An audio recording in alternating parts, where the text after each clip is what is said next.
नाम लेने शुरू किए तो सबके लेने पड़ेंगे, कोई छोड़ने लायक है? गरीब ही कर रहे हैं। भारतीय स्वतंत्रता आंदोलन का इतिहास अगर हम पढ़ें तो आजादी की आधी लड़ाई पत्रकारों के कंधों पर लड़ी गई और स्वतंत्रता आंदोलन का हर बड़ा नेता पत्रकार था, चाहे वो महात्मा गांधी थे, चाहे सरदार पटेल थे, चाहे पंडित जवाहरलाल नेहरू थे, चाहे बाबा साहब भीमराव अम्बेडकर थे, चाहे डॉक्टर राम मनोहर लोहिया थे, चाहे गणेश शंकर विद्यार्थी थे, चाहे विजय सिंह पथिक थे। सब लोग या तो अपना अखबार निकालते थे या अखबारों में कॉलम लिखते थे।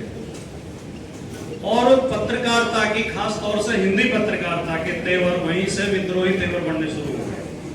पत्रकार का मतलब होता था सत्ता के खिलाफ लिखना, शासन के खिलाफ लिखना, शासन की कमियों को उजागर करना।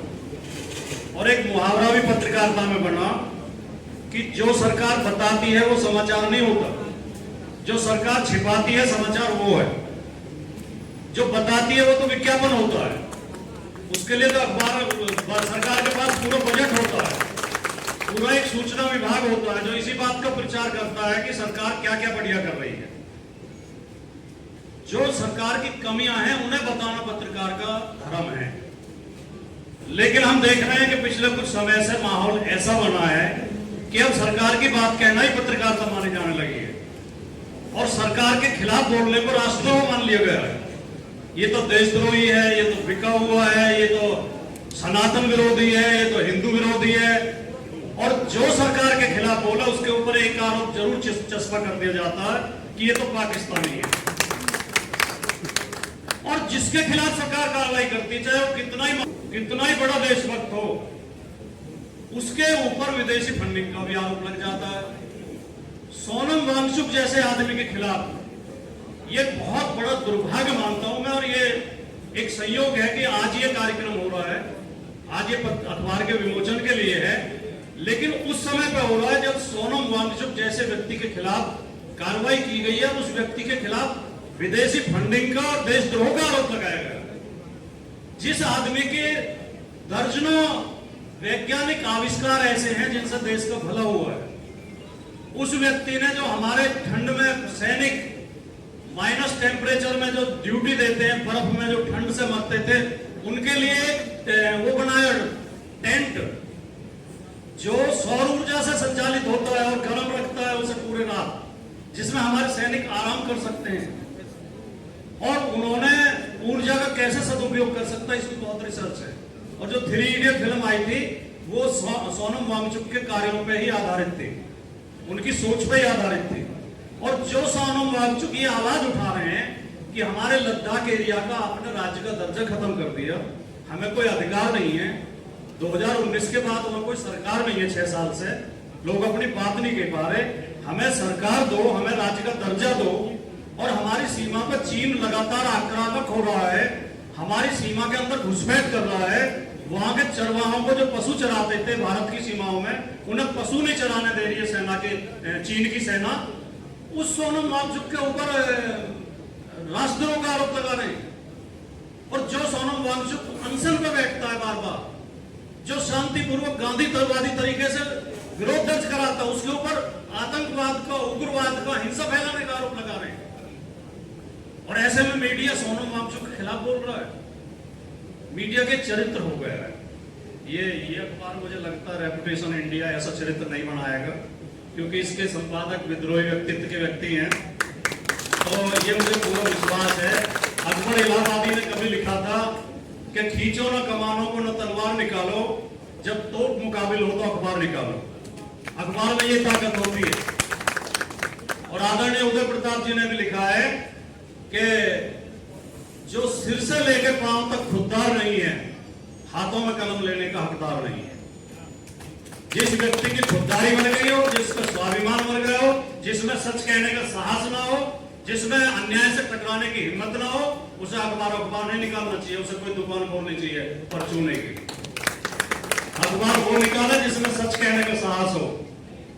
और अखबारों ने बड़े बड़े, जैसा मैंने अभी कहा, देश की आजादी की आधी लड़ाई पत्रकारों के कंधों पर लड़ी गई। इन्हीं पत्रकारों ने देश से अंग्रेजों को भागने के लिए विवश किया। और जब जब देश में अपनी सरकारों के दौरान में भी जब खराब माहौल आया, अगर 1975 में इंदिरा गांधी ने इमरजेंसी लगाई तो अखबार ही थे जो डट के उसके खिलाफ खड़े हो गए। मुझे याद है हम उस समय हालांकि छठी वटी की क्लास में पढ़ते थे, लेकिन अखबार पढ़ने का शौक था। रेडियो सुनते थे कि इंडियन एक्सप्रेस के दफ्तर में पाइप लगा के पानी भरवा दिया गया था। उसका दफ्तर बेसमेंट में था, उसकी प्रेस बेसमेंट में थी, उसके सारे पेपर भीग गए थे, प्रेस भीग गई, उनकी बिजली काट दी गई थी। जो अखबार सरकार के खिलाफ लिख रहे थे उनकी बिजली काट दी गई थी, लेकिन इसके बावजूद भी अखबारों ने सरकार के खिलाफ बोलना बंद नहीं किया था। फिर बाद में भी जैसे बोफोर्स का मुद्दा मीडिया को उठाया, वो मुद्दा था, और भी मौके आए हैं।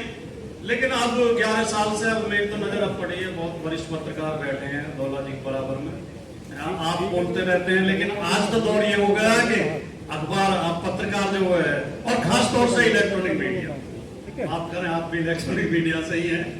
इलेक्ट्रॉनिक मीडिया में जो ये एंकर नाम का प्राणी आया है, ये तो बहुत बड़ी समस्या है हिंदी पत्रकारिता की। इन्होंने पत्रकारिता का भट्टा बैठा दिया है।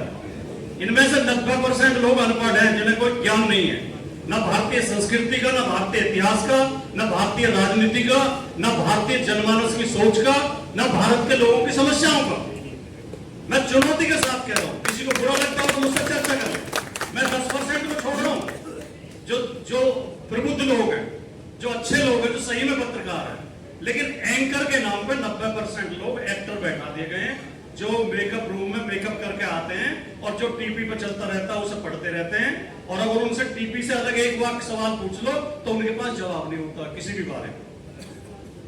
तो ये जो दौर आया है, इसमें केवल पत्रकारों को सोचने की जरूरत नहीं है। और मैं मान्यवर आपसे खासतौर से मैं ये कहना चाहता हूं कि मेरी शुरुआत भी पत्रकारिता से हुई थी। मैंने भी अखबार में नौकरी की है, मैं भी 10 साल वेतनभोगी पत्रकार रहा हूं, श्रमजीवी पत्रकार रहा हूं। मैंने वो समय देखा है, वर्मा जी बैठे हमारे जिले के सीनियर पत्रकार हैं, कि किसी मजदूरों के आंदोलन में, किसान के आंदोलन में, छात्रों के आंदोलन में कोई रिपोर्टर अगर पहुंच जाता था, उस समय इलेक्ट्रॉनिक मीडिया तो होता नहीं था, लेकिन कलम और डायरी लेकर रिपोर्टर पहुंच जाए तो लोग सिर का जो वो होता है नहीं पगड़ी उतार के भी बिछा देते थे जब इन पे पत्रकार साहब आए बैठो जी, और दौड़ के पानी लाते थे और चाय लाते थे। और आज ये हालत हो गई है कि किसानों के आंदोलन में कोई टीवी न्यूज की आईडी लेकर पहुंच जाए पत्रकार तो वो नारे लगने लगते हैं गोदी मीडिया को बैक, और पत्रकारों को धक्का मार मार के बाहर निकाल दिया जाता है। ये स्थिति किसने पैदा की है? या तो नेताओं ने पैदा की है, ना तो जनता ने पैदा की है, ना तो प्रशासन ने पैदा की है, ये खुद पत्रकारों ने पैदा की है। जब पत्रकार देश की राजधानी के बॉर्डर पर बैठे हुए किसानों के लिए अपने टीवी पे चिल्लाएंगे कि ये बिके हुए हैं, ये खालिस्तानी है, ये भाड़े के हैं, ये किराए के हैं, ये असली किसान है ही नहीं। जब शाहीन बाग में महिलाओं के आंदोलन के लिए कहेंगे कि ये 300-300 रुपए में किराए पे आ रही हैं, तो उन पत्रकारों की कौन इज्जत करेगा बताओ? अरे पत्रकार तो जनता का आदमी होता है, पत्रकार को तो जनता के पक्ष में बोलना चाहिए। ये कब से हो गया कि पत्रकार सरकार के, माफी चाहता हूं, बहुत लंबा भी बोल गया और बहुत कड़वी बातें भी कह गया, लेकिन ये कहनी जरूरी है क्योंकि मेरे अंदर एक पत्रकार जिंदा है अभी भी। मेरा पत्रकार मरा नहीं है, और मुझे बहुत दुख होता है जब मैं देखता हूँ अपनी बिरादरी के लोगों को, पत्रकार बिरादरी के लोगों को, कि वो जो है कितने स्तर से नीचे गिर गए हैं, थोड़े से लालच, थोड़े से स्वार्थ के लिए देश का कितना बड़ा नुकसान कर रहे हैं। और टीवी चैनल का तो ये हाल हो गया है कि हर डिबेट में शाम को जब आप टीवी खोलते होंगे तो 2 गोल टोपी वाले दाढ़ी वाले मौलाना बैठे मिलेंगे, और 2 तिलक वाले मोटे मोटे बीजों की माला पहने के महाराज बैठे मिलेंगे, और फिर उन्हें ऐसे लड़ाते हैं जैसे मुर्गे